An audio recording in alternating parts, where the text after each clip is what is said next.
querido Jaime, terminamos. Bueno, me gustaría preguntarte, a ver, el tema de la apertura de casillas va a ser igual, 8 de la mañana a 6 de la tarde, quiero suponer. Habrá observadores electorales, habrá funcionarios de casilla, habrá materiales electorales que se le entregarán al presidente de la casilla, etcétera, etcétera. Igualito todo eso. Todo eso es igualito, así es.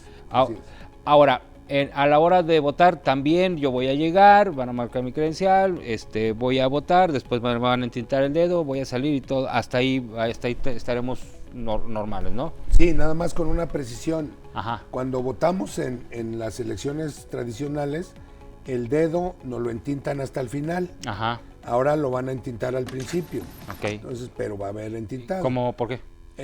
Para hacer más ágil el flujo de la votación, ¿no? Okay. O sea, es decir, le entregamos su boleta a la persona, le entintamos el dedo, le marcamos su credencial. Pásale y vote. Pásale y vote y ya de ahí se puede ir. Okay. Y en el otro modelo, después de que votaba, regresaba a la mesa por su credencial y por la tinta del dedo. Entonces, hay una ligera variante, pero es con el ánimo de agilizar el flujo al interior de la casilla. En el proceso postelectoral, ¿cómo va a funcionar el INE? Bueno, como decía yo, en la noche de la elección estaremos recolectando los resultados de las casillas seccionales. A la llegada de los consejos comenzará el escrutinio y cómputo ahí mismo, que se irá dando a conocer. Afortunadamente hay plazo suficiente para terminarlos.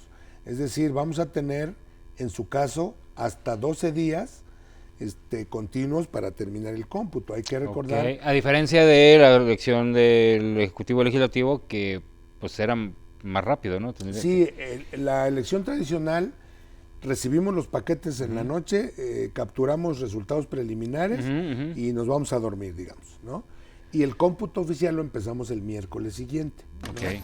Y ese cómputo oficial tiene que terminar a más tardar el sábado siguiente. Sí. Entonces, en esta ocasión tenemos 12 días de plazo, un poco para que también en la capacidad humana, pues no estemos cansando, digamos, a todas las personas. No, porque además son muchos los candidatos. Son muchos cargos. Es como si tuviéramos 160 partidos participando en una elección, técnicamente. Más o menos, ¿no? Eso es un poco y entonces el cómputo se tiene que hacer con mucho cuidado, porque ver el numerito, el nombre, por quién marcaron, para irlo capturando y se vayan configurando los resultados. Bueno, entonces tenemos esos plazos para terminar el cómputo. Y esa es boleta por boleta. Sí, es boleta por boleta. Y una vez que terminemos ese cómputo, vamos a elaborar el acta de resultados, ¿no? Y entonces vamos a hacer la declaratoria de validez y a las personas ganadoras se les va a dar igual la constancia de acuerdo a constancia de mayoría, a los resultados. Okay. Sí, por supuesto. Y además se va a permitir o se les va a dar o van a tener posibilidad, mejor dicho, los que pierdan o los que crean que pudieron tener más votos, de impugnar, porque evidentemente hay una fase de impugnaciones. Entonces, se reciben las impugnaciones y ya se procesan, esas van al tribunal.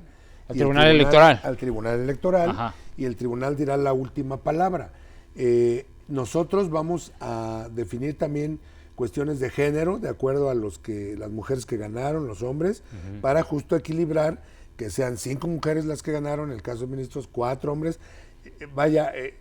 Podría parecer confuso, pero, por ejemplo, si hay 6 hombres que tuvieron más votos que las mujeres, pues sorry, nada más entran 4. Ok, los 4 con mayor votación. Los 4 con mayor votación. El que se quedó en la colita, ese, bye. Aunque ese que se quedó atrás tuviera más votos que alguna de las mujeres, por ejemplo, ¿no? Okay. Entonces se va a precisar ese tipo de situaciones para atender. Lo mismo para las salas regionales, lo mismo para todos.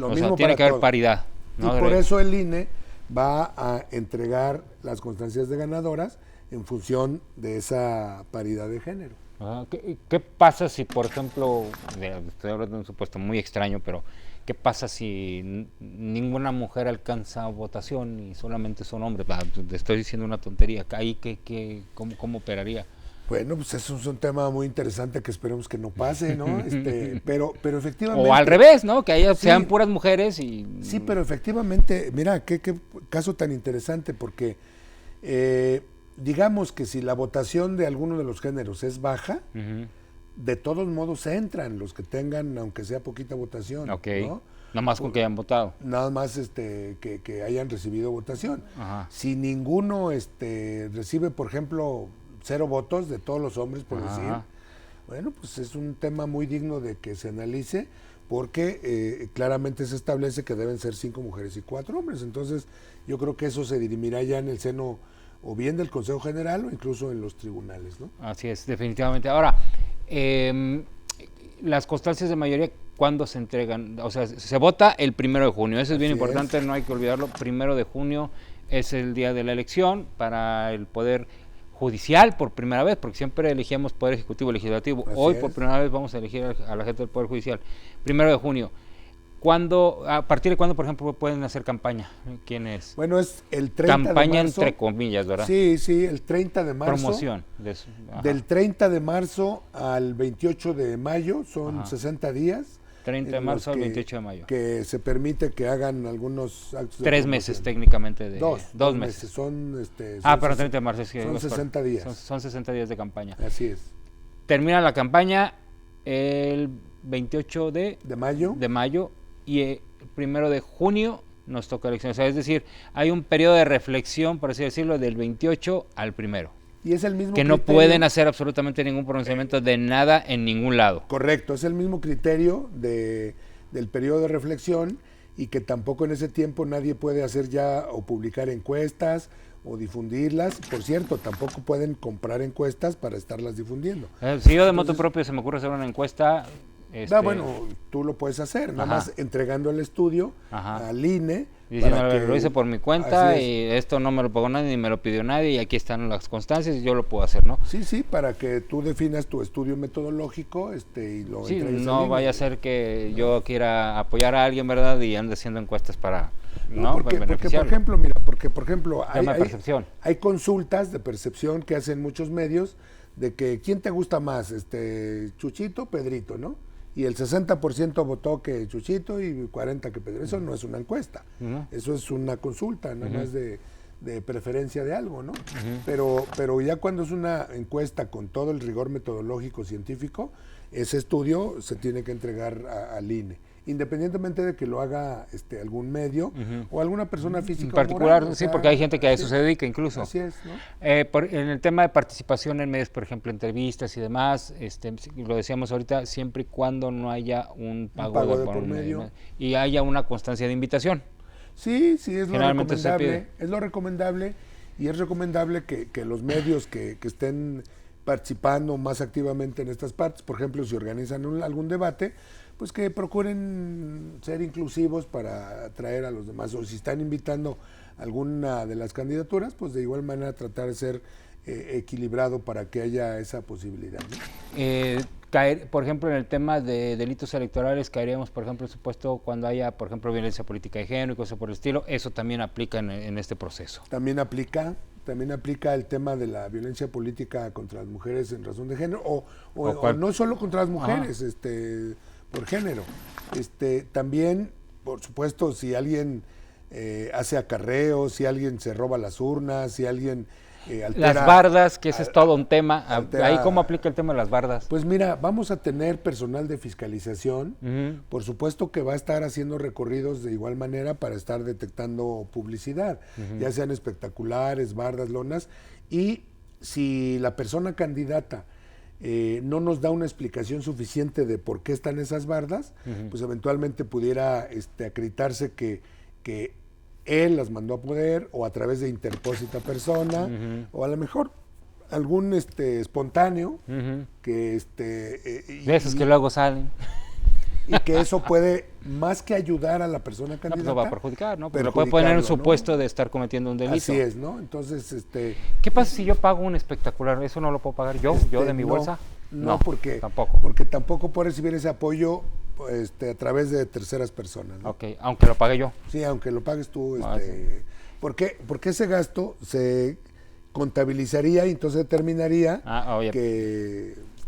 porque además va a haber topes de campaña, todavía no los define el INE, pero habrá topes también. O sea, no nada más es que no te, sino además, si tú le pones, tienes un tope de gastos. Sí, sí, la idea es... Supongo que va a ser mucho menor que cualquier cargo de elección popular, ¿verdad? Seguramente, y tiene que ser muy equitativo justamente para que todas las personas candidatas compitan en igualdad de Híjole, es que circunstancias. 3 meses de campaña, sí es... 2. Perdón, 2 meses de campaña, perdón.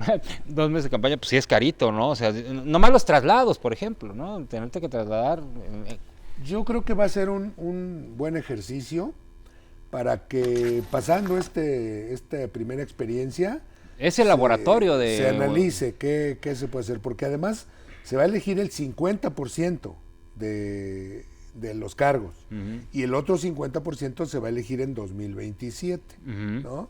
Entonces yo creo que pasando este primer ejercicio se hará un análisis y ver qué se puede ir perfeccionando como siempre. Que ahí es interesante porque además sería una elección concurrente en el 2027. En 27, sí. Sí, o sea, tendríamos elección de Congreso, en el caso de Guanajuato de Así es, alcaldes, así es. de diputados locales, Diputados federales. Diputados federales y además del Poder Judicial. Local. Y el federal. El local y federal. Ay, serían los 3 poderes en distintas vertientes. Ajá. Poder judicial, local y federal. Ajá, ajá. Poder legislativo, local y federal, ajá. El caso de los diputados, ajá. y alcaldías. Exactamente. ¿No? Serían 1, 2, 5 elecciones, ¿no? En una sola. En una sola, pero por ejemplo la del Poder Judicial de la Federación, habrá que ver la del Poder Judicial local, serían 6 boletas otra vez. 6 boletas, 6 más boletas, más las otras, las del Poder Judicial local, más de la alcaldía, más las de Congreso del Estado, más la diputada. O sea, federal. vamos a llegar a la una con una libretita. Sí, técnicamente. más o menos 10 boletas o tal vez poquito más, depende de los cargos también del Poder Judicial local, ¿no? Bueno, mi querido Jaime, ¿algún mensaje que le quieras dar a los ciudadanos de parte del INE y del esfuerzo que están haciendo por llevar a cabo esta elección? Sí, Miguel Ángel, como siempre, el llamado a la participación, la invitación a que toda la gente se interese en estos temas electorales, en esta ocasión, como bien decías, del Poder Judicial de la Federación, y hay que participar, hay que interesarse en los asuntos públicos, porque estas personas que vamos a elegir, como bien decías, en algún momento son las que van a resolver nuestros juicios legales en las distintas materias cuando incurramos en alguno de estos temas. Entonces hay que participar. Hay que participar. Sí, no hay de otra, hay que participar. Efectivamente. Bueno, pues gracias, mi querido Jaime, como siempre. Un placer tenerte en este estudio. Y yo le quiero invitar a que se quede en la programación de Canal 6. Viene una barra nocturna muy, muy interesante mañana por la mañana. Mis compañeros en Telero Matutino le estarán dando un resumen de esta mesa. No se la pierda tampoco esta charla en nuestra edición impresa del periódico Milenio. Pase usted buena noche. Nos vemos el próximo domingo en Cambios.